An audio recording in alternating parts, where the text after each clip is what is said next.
ಸುಮಾರು ದಿನದಿಂದ ನಮ್ಮ ಮನೆ ಬಾಲ್ಕನಿ ತೆಗ್ದಿರಲಿಲ್ಲ. ಬಾಲ್ಕನಿಲಿ ಅಪರೂಪಕ್ಕೆ ಒಂದು ಸತಿ ಆಚೆ ಬಂದು ನೋಡೋಣ ಅಂತ ಸಡನ್ನಾಗಿ ಬಾಗಿಲು ತೆಗೆದ್ರೆ ಪಾರಿವಾಳ ಒಂದು ಗೂಡು ಮಾಡಿ ಸಣ್ಣಗೆ ಗೂಡು ಥರ ಅಂದರೆ ಅದೊಂದು ಕಡ್ಡಿಗಳನ್ನೆಲ್ಲ ತಂದು 4 ಕಡ್ಡಿ ಹಾಕ್ಬಿಟ್ಟು ಮರಿ ಹಾಕ್ಬಿಟ್ಟಿತ್ತು.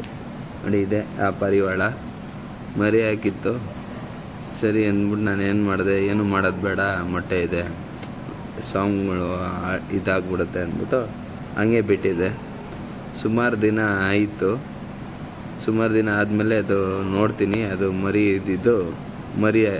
ಇದ್ದಿದ್ದು ಮರಿ ಆಗಿದೆ. ನನ್ನ ಮಗ ಬಂದಿದ್ದರು, ಸ್ವಾಮಿಗಳು ನೋಡ್ಕೊಂಡು ಹೋದರು. ಅವತ್ತಿದ್ದಾಗ ಇಷ್ಟು ಸಣ್ಣ ಮರಿ ಇತ್ತು. ನಾನು ರೆಗ್ಯುಲರಾಗಿ ತೆಗಿಯೋಕೆ ಹೋಗಲ್ಲ ಬಾಲ್ಕನಿ. ತೆಗೆದ್ರಿಂದ ಅದೇನಾಗಿತ್ತು, ಸ್ವಲ್ಪ ದೊಡ್ಡದಾಗಿತ್ತು ಮರಿ. ಸೊ ಮೊಟ್ಟೆಗಿನ್ನ ದೊಡ್ಡದಾಗಿ ಕಾಣಿಸುತ್ತಿದ್ದು ಮರಿ. ಚೆನ್ನಾಗಿತ್ತು. ನಮ್ಮ ತಮ್ಮನ ಮಗ ಬೇರೆ ಬಂದಿದ್ದ, ಅವನಿಗೂ ತೋರಿಸ್ದೆ. ನೋಡಿ ಅವನು ಪಾರಿವಾಳ ತೋರಿಸು ಅಂತ ಕರ್ಕೊಂಬಂದ. ಇದು ಮರಿ ತೋರಿಸಿದ್ದೀವಿ. ಮರಿ ಪಾರಿವಾಳ ಅದು. ಹಾಂ, ಅಮ್ಮ ಪಾರಿವಾಳ. ಹಾಂ, ಇದು ಚಿತ್ತು ಪಾಪ.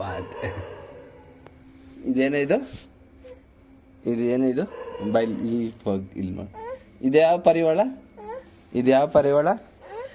ಇದು ಯಾವ ಪಾರಿವಾಳ? ಇದು ಯಾವ ಪಾರಿವಾಳನ? ಹಾಕೊಂಡು ಹೋಗುತ್ತಾ? ಅದು ಯಾವ ಪಾರಿವಾಳ? ಹಾಕೊಂಡು ಹೋಯ್ತದ? ಸರಿ. ಇದೇನು ಮಾಡೋಣ ಇದನ್ನ?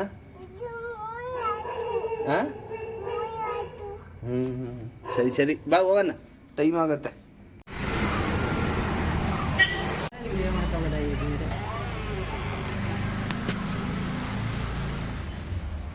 ಅದು ತೆಗ್ದೆ. ಒಂದು ಪಾರಿವಾಳ ಮಾತ್ರ ಇತ್ತು, ಇನ್ನೊಂದು ಪಾರಿವಾಳ ಆರೋಗಿತ್ತು.